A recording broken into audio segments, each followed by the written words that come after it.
समुद्रस्य हिमाद्रेशं दक्षिणं तत् भारतम नाम भारती यत्र संतति। अर्थात हमारा भारत देश जो कि उत्तर में हिमालय है तथा दक्षिण में समुद्र, और इस भारत देश में रहने वाले हम सब भारतीय यहाँ रहते हैं। नमस्कार। यहाँ उपस्थित आदरणीय प्रधानाचार्य जी, अध्यापक एवं अध्यापिका वर्ग और मेरे प्रिय सहपाठियों, मैं तमन्ना शर्मा कक्षा 8वीं की छात्रा आज आप सभी के समक्ष नेशन बिल्डिंग एंड पैट्रियोटिज्म इस विषय पर विचार अभिव्यक्ति हेतु उपस्थित हूँ। पैट्रियोटिज्म, राष्ट्रभक्ति आखिर क्या है? जब तानाजी मालुसरे छत्रपति शिवाजी महाराज के स्वराज का सपना अपने कंधों पर उठाते हैं, वो है ऐसी देशभक्ति। जब जमशेदजी टाटा देश में रोजगार के सृजन हेतु अपनी स्वयं की संपत्ति समर्पित करते हैं, वो है ऐसी देशभक्ति। ये देशभक्ति कोई ऐसी वैसी बड़ी संख्या नहीं है, ये देशभक्ति तो सिर्फ nation first and self last की भावना है। हमारे देश में रोसा तंत्र वीर सावरकर है और वह कहते हैं कि देह और देव के बीच देश आता है और इस देश का हम सभी को देना लगता है। इसे समर्पित भावना के तहत हमारे देश में जो युवा है, उन युवाओं ने कोरोना काल में हमारे गली मोहल्ले के प्रवासी मजदूरों को खाना दिया।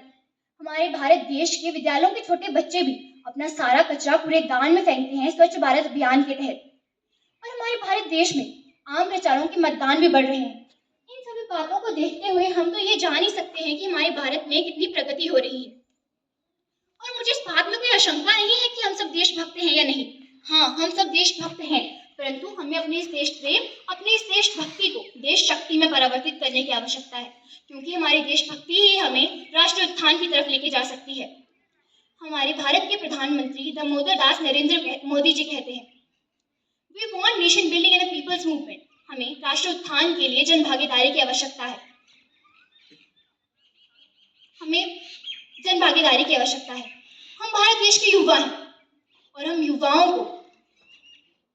हम भारत देश के युवा हैं। ये ब्रह्मांड व्यक्ति जो सोच सकता है हम वह कर सकते हैं। हम भारत देश के युवा होने के तहत हम सभी को कुछ ऐसे काम करने हैं जो हमें राष्ट्र उत्थान की तरफ लेके जा सके। हमारे देश में राजेंद्र अग्रवाल, श्री लक्ष्मी सुरेंद्र, तिलक मेहता, ऐसे बहुत से लोग हैं जो स्टार्टअप्स के तहत हमारे देश को आगे बढ़ा रहे हैं। और जब भी हम भविष्य की ओर देखते हैं तो ये तो सफल है कि जिस देश के पास पर्यावरण होगा वो देश संपन्न हो। तो हम सभी युवाओं का यह कर्तव्य है कि हम राष्ट्र उत्थान को, अपने पर्यावरण को आगे बढ़ाएं। तो चलो हम सभी एक संकल्प लें, वयम राष्ट्र जागृया, अर्थात हमें अपने देश को जीवित रखना है, जागृत रखना है, जिसके तहत हम अपने देश के प्रति अपना कर्तव्य पूर्ण कर पाए।